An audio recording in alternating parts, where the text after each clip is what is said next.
मैं प्रेमजीत प्रकाश थॉमस राज क्लासेस की तरफ से आप सभी को हार्दिक अभिनंदन करता हूं। जो भी विद्यार्थी परीक्षा मैट्रिक परीक्षा 2026 के लिए तैयारी कर रहे हैं, साइंस का दूसरा चैप्टर लेकर आए हैं, अम्ल एवं क्षार।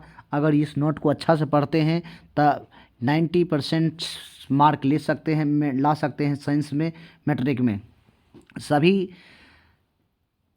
सब्जेक्ट का वीडियो पूरा क्लास कराया जाएगा। पूरा वीडियो देखिए, बहुत अच्छा फ़ायदा होगा। अभी से अगर लग जाते हैं तो 90% मार्क ला सकते हैं।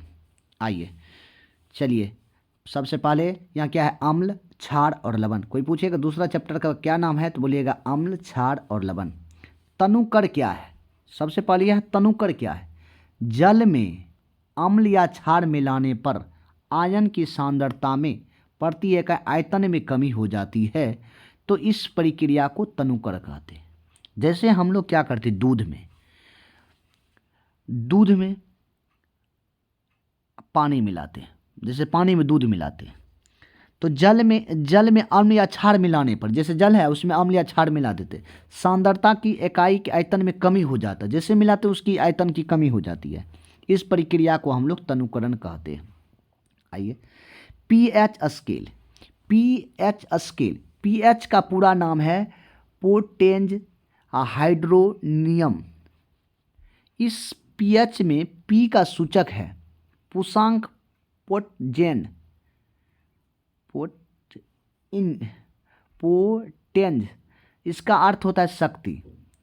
डेफिनेशन, किसी बिलियन में उपस्थित हाइड्रोजन आयन की सांद्रता ज्ञात करने के लिए जो स्केल काम में लिया जाता है उसे पीएच स्केल कहते हैं। कोई पूछेगा पीएच स्केल किसे कहते हैं? बोलिए किसी बिलियन में उपस्थित हाइड्रोजन आयन की सांद्रता ज्ञात करने के लिए जो स्केल का उपयोग हम लोग करते हैं उसे ही पीएच स्केल कहते हैं। चलिए, हाइड्रोजन आयन की सांद्रता के ऋणात्मक लघु गुणक को पीएच स्केल कहते हैं। ऋणात्मक लघु गुणक को भी पीएच स्केल कहते हैं। नोट, हाइड्रोजन आयन की सांद्रता जितनी अधिक होगी उसका पीएच मान उतने ही कम होगा। ये याद रखिए, कभी पूछ सकता है हाइड्रोजन आयन की सांद्रता जितनी अधिक होगी उसका पीएच मान उतना ही कम होगा। हाइड्रोजन आयन की सांद्रता जितनी कम होगी उसका पीएच उतना ही अधिक होगा। चलिए, किसी भी उदासीन विलयन के लिए पीएच मान 7 होता है। कोई पूछेगा उदासीन विलयन किसे कहते हैं? किसी भी विलयन के लिए जिसका पीएच मान 7 होता है उसे उदासीन विलयन कहते हैं। जैसे शुद्ध जल का पीएच मान 7 होता है। जिस विलयन का पीएच मान 7 से कम होता है वह विलयन अम्लीय होता है। अम्ल को कैसे पहचान? अम्ल का स्वाद खट्टा होता है, H+ आयन देता है, और अम्ल नीला लिटमस को लाल कर देता है। ये पॉइंट ये लिख लीजिएगा, यहाँ छूट गया है। जिस विलयन का पीएच मान 7 से कम होता है उसे अम्ल कहते हैं। ठीक, अम्ल का स्वाद खट्टा होता है, अम्ल का पीएच मान 7 से कम होता है, अम्ल नीला लिटमस को लाल कर देता है, अम्ल H+O आयन देता है। H+ आयन देता है कौन? अम्ल। जिस विलयन का पीएच मान 7 से कम हो, 7 से अधिक हो उसे क्षारीय विलयन कहते हैं। क्षार का स्वाद कड़वा होता है। क्षार का पीएच मान 7 से बड़ा होता है। क्षार का मान 7 से बड़ा होता है, 7 से बड़ा होता है। क्षार OH- आयन देते हैं। क्षार OH- आयन यह लाल लिटमस को नीला कर देता है। कौन? क्षार। अम्ल क्या करते हैं? नीला लिटमस को लाल कर देते हैं। चलिए, आइए, निम्न विलयनों का पीएच मान, इसको याद कर लीजिए, वीवीआई मान लीजिए, पूछता है। ग्रुप डी रेलवे एसएससी में भी पूछ देता है कभी कभी। जठर रस का पीएच मान 1.2, नींबू का पीएच मान 2.2। थोड़ा डिफरेंट हो जाता है, कोई बुक में देखिएगा तो थोड़ा डिफरेंट कभी कभी मिल सकता है। शुद्ध जल का पीएच मान होगा 7, रक्त का पीएच मान 7.4, मिल्क ऑफ मैग्नीशिया का पीएच मान 10, सोडियम हाइड्रोक्साइड का पीएच मान 14। हाइड्रोक्लोरिक अम्ल का पीएच मान 0 होता है। प्रबल अम्ल, प्रबल प्रबल न प्रबल प्रबल अम्ल किसे कहते हैं? आइए, प्रबल अम्ल अधिक संख्या में H+ आयन उत्पन्न करने वाले अम्ल को अधिक संख्या में H+ आयन उत्पन्न करने वाले अम्ल को प्रबल अम्ल कहलाते हैं। जैसे HCl हाइड्रोक्लोरिक अम्ल, H2SO4 सल्फ्यूरिक अम्ल। दुर्बल अम्ल किसे कहते हैं? कम संख्या में H+ आयन उत्पन्न करने वाले अम्ल को दुर्लभ अम्ल कहते हैं, दुर्बल अम्ल कहते हैं। जैसे CH3 COOH एसिटिक अम्ल होता है। आइए, प्रबल क्षार किसे कहते हैं? वे क्षार जिनका जलीय विलयन पूर्णतः आयन हो जाता है, वैसा आयनन हो जा वे क्षार जिनका जलीय विलयन पूर्णतः आयनन हो जाता है उसे प्रबल क्षार कहते हैं। जैसे NaOH, KOH। दुर्बल क्षार वे क्षार जो जलीय विलयन पूर्णतः आयनित नहीं होते हैं उसे दुर्बल क्षार कहते हैं। जैसे H4OH, MgOH2। अम्लीय वर्षा, अम्लीय वर्षा के बारे में जानते हैं। वर्षा के जल का पीएच मान 5.6 से कम हो जाता है तो उसे अम्लीय वर्षा कहते हैं। वर्षा के जल का पीएच मान अगर 5.6 से कम हो जाए तो उसे हम कहेंगे अम्लीय वर्षा। अम्लीय वर्षा के कुप्रभाव यानी नुकसान यानी हानि, नुकसान पूछ दे या हानि, नुकसान अम्लीय वर्षा के कुप्रभाव या हानि या नुकसान एक ही बात हुआ। अम्लीय वर्षा का जल जब नदी से प्रभावित होता है, नदी के जल के पीएच मान कम होता है। ऐसी नदी जिसमें जलीय जीवधारी उत्तरजीविता कठिन हो जाता है। अम्लीय वर्षा के कारण संगमरमर से बना ताजमहल काला पड़ने लगा है। अम्लीय वर्षा जैसे होता है इस ताजमहल का रंग धीरे धीरे काला पड़ने, क्योंकि कैल्शियम कार्बोनेट वर्षा में उपस्थित अम्ल से क्रिया कर लेता है। दैनिक जीवन में महत्व, दैनिक जीवन में पीएच स्केल का महत्व क्या है? 1 नंबर में देखिए, हमारे शरीर का पीएच मान, हमारे शरीर का पारस यानी पीएच मान 7 से 7.8 के बीच कार्यशील रहता है। हमारे शरीर का पीएच मान कितना रहता है? 7 से लेके 7.8 तक रहता है।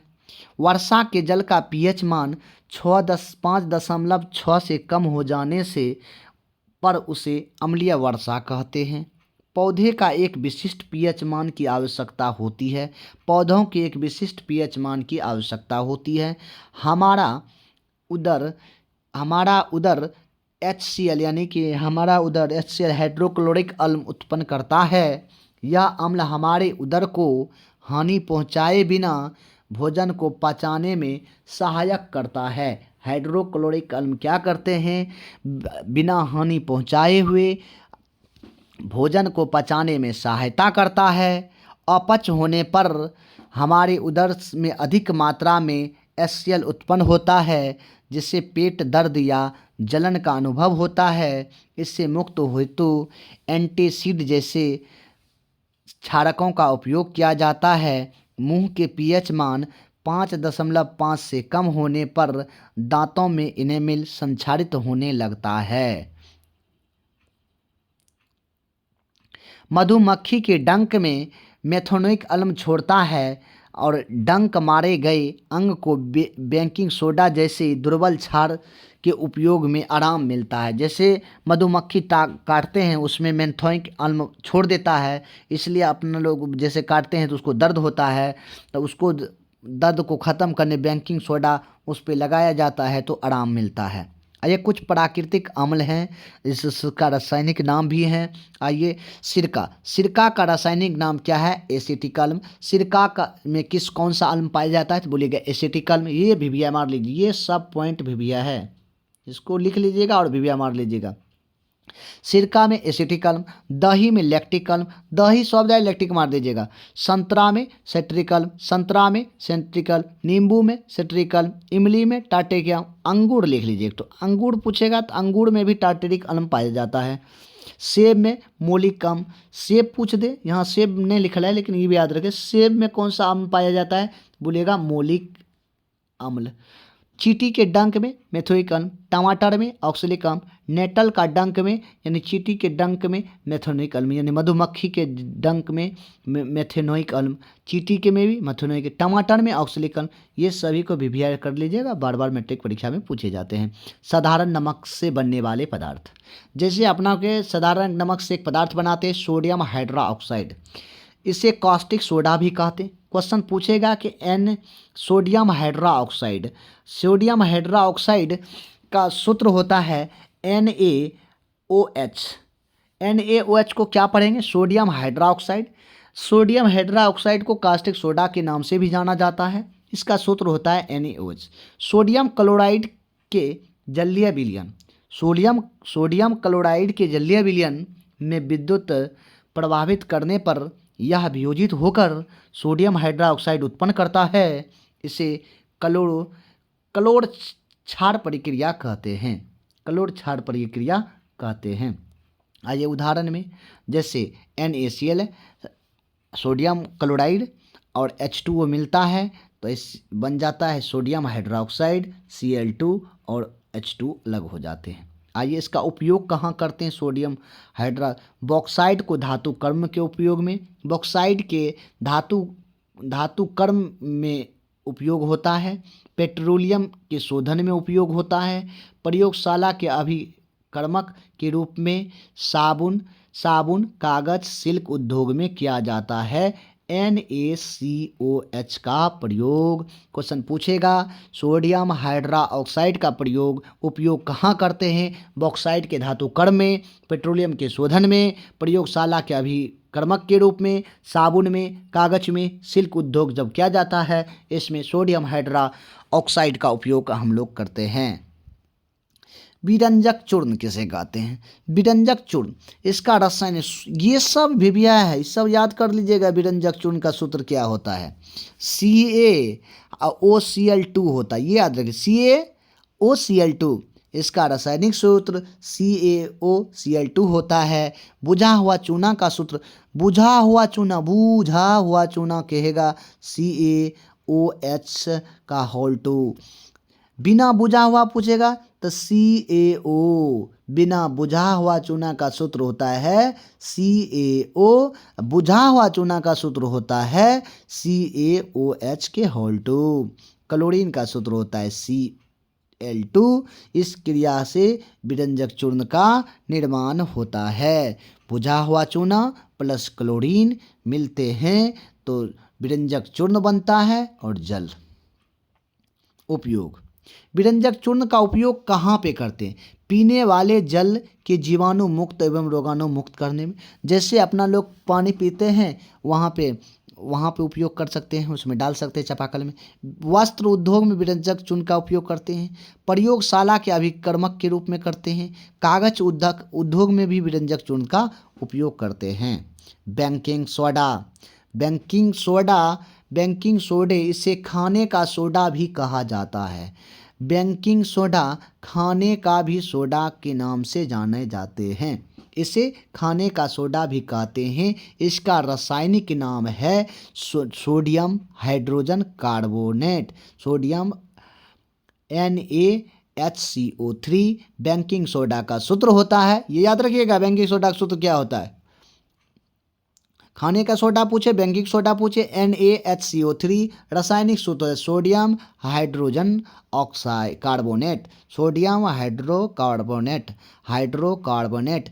कच्चे पदार्थ में सोडियम क्लोराइड का उपयोग करके निर्माण किया जाता है, जैसे NaCl H2O CO3 NH4Cl plus NHCO3 sodium hydroxide. इसका उपयोग स्वादिष्ट खस्ता पकौड़े में, खाने का सोडा खस्ता पकौड़े बनाने में, पेट की अम्लता को दूर करने में, अग्निशामक के यंत्र में, सोडा वाटर या सोडा युक्त शीतल पेय पदार्थ बनाने में। धोने का सोडा। धोने के सोडा का रासायनिक सूत्र होता है Na2CO3 इसका रासायनिक धोने का सोडा का रासायनिक सूत्र होता है Na2CO3 10H2O। बेकिंग सोडा को गर्म करने पर जो सोडियम कार्बोनेट प्राप्त होता है, बेकिंग सोडा को गर्म करने पर जो सोडियम कार्बोनेट प्राप्त होता है उसे ही पुनः क्रिस्टीकरण से धोने का सोडा प्राप्त होता है। Na2CO3 sodium carbonate plus H2O, इसको धोने से इसका निर्माण हो जाता है सोडियम कार्बोनेट का। आइए, इसका उपयोग, धोने के सोडा का उपयोग कहाँ करते हैं तो बोलिएगा कांच में, साबुन में, कागज उद्योग में। इसका उपयोग घरों के साफ सफाई के लिए भी करते हैं, प्रयोगशाला में करते हैं, जल की अस्थायी कठोरता को हटाने में सोडियम कार्बोनेट का प्रयोग करते हैं। Plastic of Paris. Plastic of Paris का रासायनिक सूत्र होता है CaSO4 half H2O। CaSO4 half H2O। Plastic of Paris का सूत्र होता है CaSO4 H2 half H2O। Gypsum के 373 केल्विन पर गर्म करने पर, प्लास्टिक ऑफ पेरिस को 373 केल्विन पर गर्म करने पर, एक बार ग्रुप डी में पूछा था ये क्वेश्चन, कितना डिग्री पर टेम्परेचर गर्म करने पर त्याग करके कैल्शियम सल्फेट या अर्धहाइड्रेट हेमीहाइड्रेट बनता है, जिसे प्लास्टिक ऑफ पेरिस भी कहते हैं। 373 डिग्री पर भवन निर्माण में प्लास्टिक ऑफ पेरिस का उपयोग करते हैं। दंत चिकित्सा करते हैं। मूर्ति और सामानों को बनाने में टूटी हड्डी के लिए प्लास्टिक ऑफ पेरिस का उपयोग करते हैं। प्लास्टिक ऑफ पेरिस का रासायनिक सूत्र होता है CaSO4 half H2O। याद रखिएगा। बस ये चैप्टर में इतना ही। पूरा वीडियो देखिएगा, बहुत फ़ायदा होगा। आप इसको एक बार कॉपी में नोट कर लीजिएगा, बार बार रिवाइज कीजिएगा। वीडियो के माध्यम से भी रिवाइज कर सकते हैं, लेकिन कॉपी में नोट करके रिवाइज कीजिए, बहुत फ़ायदा होगा। जो भी विद्यार्थी 10th का एग्ज़ाम का तैयारी कर रहे हैं 26 के लिए, ज़रूर देखिए, अच्छा सा फ़ायदा होगा। जय हिंद, जय भारत।